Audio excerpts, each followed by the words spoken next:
ଶୀତ ଦିନେ ଆମେ ବହୁତ ପ୍ରକାରର ହାଲୁଆ କିମ୍ବା କ୍ଷୀରି ମଧ୍ୟ ବନେଇଥାଉ।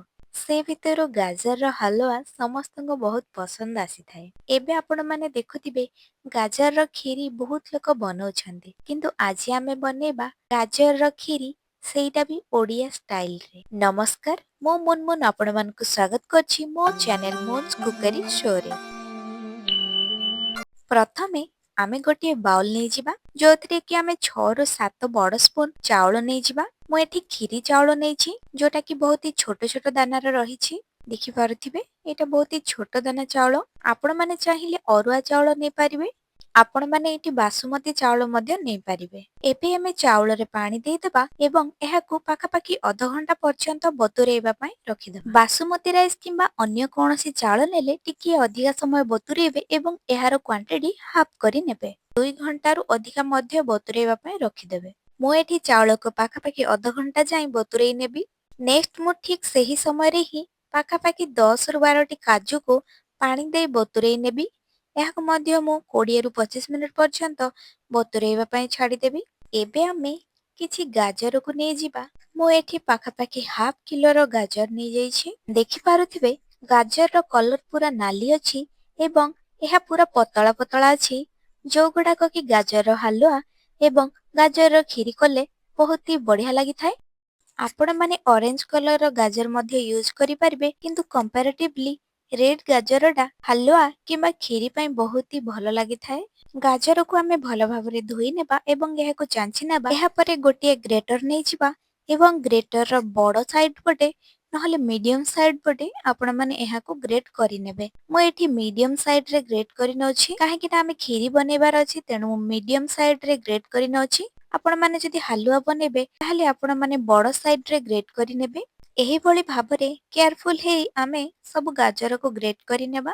ଏଠି ମୁଁ କହି ରଖିବି, ଯଦି ଆପଣମାନଙ୍କୁ ମୋ ରେସିପି ଭଲ ଲାଗୁଛି ତାହେଲେ ନିହାତି ମୋ ଚ୍ୟାନେଲକୁ ସବସ୍କ୍ରାଇବ କରନ୍ତୁ ଏବଂ ସାଇଡ୍ରେ ଥିବା ବେଲ୍ ଆଇକନ୍ ପ୍ରେସ୍ କରିଦେବେ, ଯାହାଦ୍ୱାରା କି ଇଜିଲି ସବୁ ନୋଟିଫିକେସନ ପାଇପାରିବେ। ମୁଁ ସବୁ ଗାଜରକୁ ଗ୍ରେଟ୍ କରି ନେଇଛି। ଏହିଭଳି ଭାବରେ ଗାଜର ଟେକ୍ସଚର ଅଛି। ଗାଜର କ୍ଷୀରି ବନେଇବା ପାଇଁ ଆମକୁ ଏହିଭଳି ଟେକ୍ସଚର ହିଁ ଦରକାର।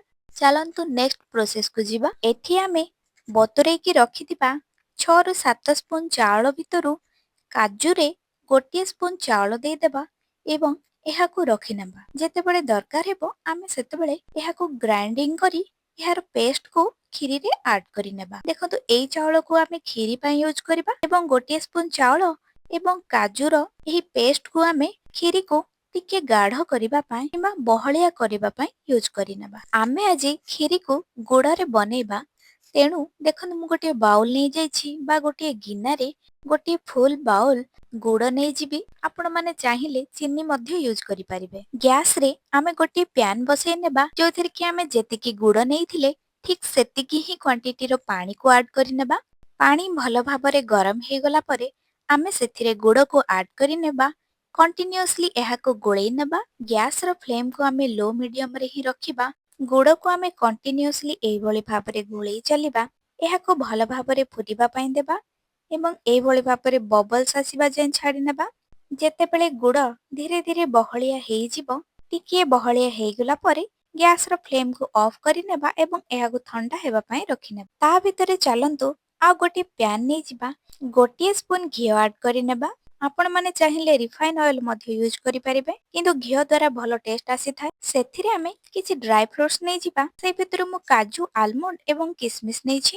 ଏଠି ଆମେ କିଛି କାଜୁ ଏବଂ ଆଲମଣ୍ଡକୁ ମଝିରୁ ଫାଳ କରି କିମ୍ବା କାଟି ଟିକିଏ ସମୟ ପର୍ଯ୍ୟନ୍ତ ଫ୍ରାଏ କରିନେବା। ଏହି ଷ୍ଟେଜରେ ଆମେ କିସମିସ ଆଡ୍ କରୁନେ, କାହିଁକି ନା କିସମିସଟା ଶୀଘ୍ର ହେଇଯାଇଥାଏ। କାଜୁ ଏବଂ ଆଲମଣ୍ଡ ଟିକିଏ ହେଇଗଲା ପରେ ଆମେ ଏଥିରେ କିସମିସକୁ ଆଡ୍ କରିନେବା ଏବଂ କିଛି ସେକେଣ୍ଡ ପର୍ଯ୍ୟନ୍ତ ଫ୍ରାଏ କଲା ପରେ ସବୁକୁ ଗୋଟିଏ ପ୍ଲେଟକୁ ବାହାର କରି ନେବା। ସବୁ ଡ୍ରାଏ ଫ୍ରୁଟ୍ସକୁ ବାହାର କରି ନେଲା ପରେ ବଳକା ଥିବା ଘିଅରେ ଆମେ ଗ୍ରେଟ୍ କରି ରଖିଥିବା ଗାଜରକୁ ଆଡ୍ କରିନେବା। ଆମକୁ ଆଉ ଏକ୍ସଟ୍ରା ତେଲ କିମ୍ବା ଘିଅ ଆଉ କିଛି ଦରକାର ପଡିବନି। ପାଖାପାଖି 10ରୁ 15 ମିନିଟ୍ ପର୍ଯ୍ୟନ୍ତ କଭର କରିକି କୁକ୍ କରିନେବା। ଗାଜରକୁ ଆମେ ଟିକେ ସଫ୍ଟ ହବା ପର୍ଯ୍ୟନ୍ତ କୁକ୍ କରିବା। ଏହାକୁ ଅଧିକା ସମୟ ପର୍ଯ୍ୟନ୍ତ କୁକ୍ କରିବାନି, କାହିଁକି ଏହା ପରେ ମଧ୍ୟ ଚାଉଳ ପକେଇଲା ପରେ ଚାଉଳ ସହିତ ସିଝିଯିବ। ଗାଜର ଟିକେ ସଫ୍ଟ ହେଇଗଲାଣି। ଏବେ ଦେଖନ୍ତୁ ମୁଁ ଏଠି କ୍ଷୀର ଆଡ୍ କରିଛି। କ୍ଷୀରକୁ ମୁଁ ପୂର୍ବରୁ ଫୁଟେଇ ନେଇଥିଲି ଏବଂ ଟିକିଏ ଥଣ୍ଡା କରିଦେଇଥିଲି। କ୍ଷୀରର ସର ସହିତ କ୍ଷୀରକୁ ମୁଁ ଏଠି ଆଡ୍ କରିନେବି। ଏଠି ମୁଁ ପାଖାପାଖି 4 କପ୍ କ୍ଷୀର ୟୁଜ୍ କରିଛି। 1 କପ୍ ପାଣି ଆଡ୍ କରିଛି। କାହିଁକି ନା ଏଠି ଏବେ ଆମେ ଚାଉଳ ଆଡ୍ କଲା ପରେ ଏହା ବହଳିଆ ହେଇଯିବ। ଏବେ ଆମେ ଏଥିରେ ଚାଉଳକୁ ଦେଇଦେବା।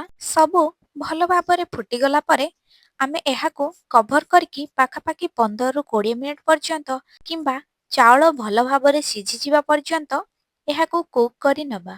ମଝିରେ ମଝିରେ କଭରକୁ ବାହାର କରି ଏଇଭଳି ଭାବରେ ଆମେ ଗୋଳେଇ ନେଉଥିବା ଏବଂ ସାଇଡରେ ଜମି ଯାଉଥିବା ସର ଗୁଡାକ ମଧ୍ୟ ସାଇଡରୁ ବାହାର କରି ନେଉଥିବା। ପାଖାପାଖି 20 ମିନିଟ୍ ପରେ ଦେଖନ୍ତୁ ଚାଉଳ ଏବଂ କ୍ଷୀରି ବହୁତ ହି ଭଲ ଭାବରେ ହେଇଯାଇଛି ଏବଂ ଏହା ଟିକିଏ ବହଳିଆ ମଧ୍ୟ ହେଇଯାଇଛି। ଏହି ଷ୍ଟେଜରେ ବତୁରେଇକି ରଖିଥିବା ଚାଉଳ ଏବଂ କାଜୁକୁ ଗ୍ରାଇଣ୍ଡିଂ କରିନେବା ଏବଂ ସେହି ପେଷ୍ଟକୁ ଏଥିରେ ଆଡ୍ କରିନେବା। ଏହାକୁ ଭଲ ଭାବରେ ଗୋଳେଇ ନେବା।